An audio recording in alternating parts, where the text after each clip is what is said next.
Prime TV Kanpur. Lucknow में सहारा समूह के खिलाफ बकाया वेतन और अन्य मांगों को लेकर कर्मचारियों का गुस्सा फूटा। इस दौरान उन्होंने सहारा सिटी परिसर को पूरी तरह से सील कर दिया। वहीं नाराज कर्मचारियों ने न सिर्फ परिसर के सातों गेटों पर ताला चढ़ दिया, बल्कि उन्हें वेल्डिंग कराकर बंद भी कर दिया गया। इतना ही नहीं, उन्होंने बिजली और पानी की सप्लाई भी काट दी, जिससे पूरी कॉलोनी अंधेरे में डूब गई है।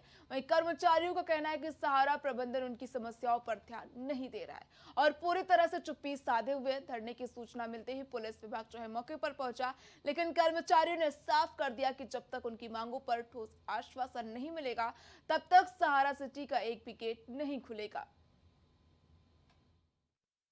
आज हम लखनऊ के जनेश्वर पार्क के पास स्थित सहारा इंडिया परिवार के पास मौजूद है, जहां पर सहारा कर्मचारियों का धरना प्रदर्शन हो रहा है। धरना प्रदर्शन में उनकी मांगे हैं कि उनका जो वेतन रुका हुआ है, उनकी जो सैलरी रुकी हुई है, वो बहाल की जाए, उनकी रिलीज़ की जाए। वहीं उनकी कई और भी मांगे हैं। इसको लेकर उन्होंने सहारा इंडिया के जो इसमें 7 गेट हैं, वो सातों गेट उन्होंने बंद कर दिए हैं। साथ ही उन्होंने बिल्डिंग भी कर दी। उनका ये कहना है कि कोई ना बाहर जाएगा ना कोई अंदर आएगा।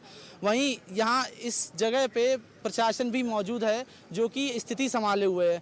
आइए कुछ लोगों से बात करते हैं कि आखिर उनकी मांगे क्या हैं, वो क्यों यहाँ प्रदर्शन कर रहे हैं और कब तक प्रदर्शन रहेगा। अच्छा, आप लोगों की क्या मांगे हैं और प्रदर्शन कब से चल रहा है, और अगर मांगे पूरी ना हुई तो आप लोगों का आगे क्या फैसला है? देखिए सर, हम लोग 3 दिन से धरने पे बैठे हैं। हम लोगों की कई महीनों की सैलरी पेंडिंग है, जो संस्था नहीं दी है।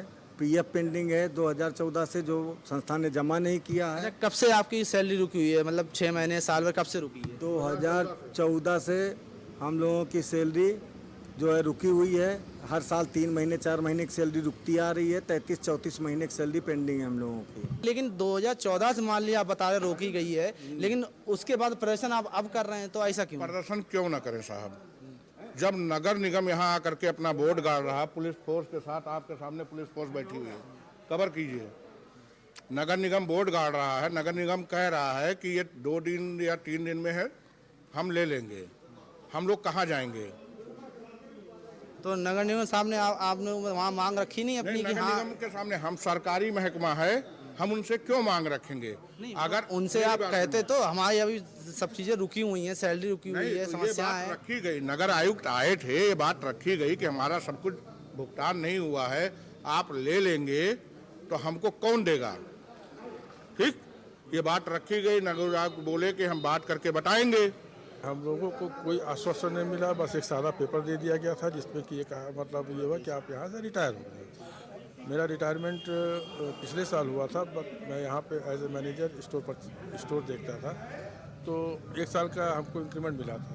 तो 1 साल इंक्रीमेंट देने के बाद फिर मेरे पास ना तो को पैसा मिला है, ना ही कोई पीएफ का वो हुआ है, ना ही ये पता चला कि हमारा कितना पैसा बकाया है। किसी चीज़ की कोई इन्फॉर्मेशन। अच्छा, तो जो पैसा आपको नहीं मिला है, तो सिर्फ आप ही का नहीं मिला है कि और भी कर्मचारी रिटायर हुए हैं, किसी को नहीं मिला? किसी का नहीं मिला, कि जितने रिटायर हुए हैं, रिटायर में किसी को भी नहीं मिला है। और मतलब ये होता था कि भाई, पहली बात तो यही पता नहीं कि हमारा पैसा बकाया कितना है। आपने सुना है कि रिटायर हो गए हैं, इनका खर्चा पानी, घर में बेटा है वो जॉब कर रहा है, उससे चल रहा है। वहीं अंदर मीटिंग चल रही है। अब मीटिंग में क्या फैसला होता है, ये देखने वाली बात होगी। सहारा इंडिया परिवार, जिसकी स्थापना बताते हैं 1978 में हुई थी, वहीं ये परिवार इतना समृद्ध था कि एक ज़माने में इसकी चर्चाएं दूर दूर तक, विदेशों तक थी। इनकी शादियों में या किसी भी फंक्शन में बड़े बड़े नेता, बॉलीवुड स्टार आते थे। वहीं इनके जब बेटे की शादी हुई थी तो बड़े बड़े दिग्गज नेता और बड़े बड़े स्टार भी आए थे। लेकिन कुछ समय बाद ऐसी स्थिति आ गई, वहीं जब सहारा से जो संस्थापक थे सुब्रत राय, उनकी मृत्यु के बाद यहाँ ऐसी स्थिति उत्पन्न हो गई है कि यहाँ जो सहारा समूह जो कर्मचारी हैं, चाहे वो A ग्रेड के हों, चाहे वो 4th ग्रेड के हों, उनको सैलरी नहीं मिल रही है। वहीं कर्मचारियों ने सहारा इंडिया का 7 गेट बंद कर रखे हैं, उन्होंने ताला लगा रखे हैं। उनकी मांग है कि जब तक उनका बकाया वेतन जो है नहीं दिया जाएगा, तब तक वो गेट नहीं खोलेंगे। साथ ही उनकी मांग है जो भी उनकी स्थायी समस्याएं हैं, उनका जल्द से जल्द निवारण किया जाए। वहीं लोगों का ये भी कहना है कि हम यहाँ कोई प्रदर्शन नहीं कर रहे हैं, सिर्फ सहारा कर्मचारी जो मौजूद हैं यहाँ पे सिर्फ वही हैं। और उनका साथ ही ये भी कहना है कि यहाँ जो गेट बंद कर रखे हैं, उन्होंने सुरक्षा की बाहरी तत्व आकर यहाँ कोई तोड़फोड़ ना करें और कोई किसी भी प्राइवेट चीज़ को या सहारा की कंपनी की चीज़ को नुकसान ना पहुँचाएँ। वहीं रहिए प्राइम टीवी के साथ।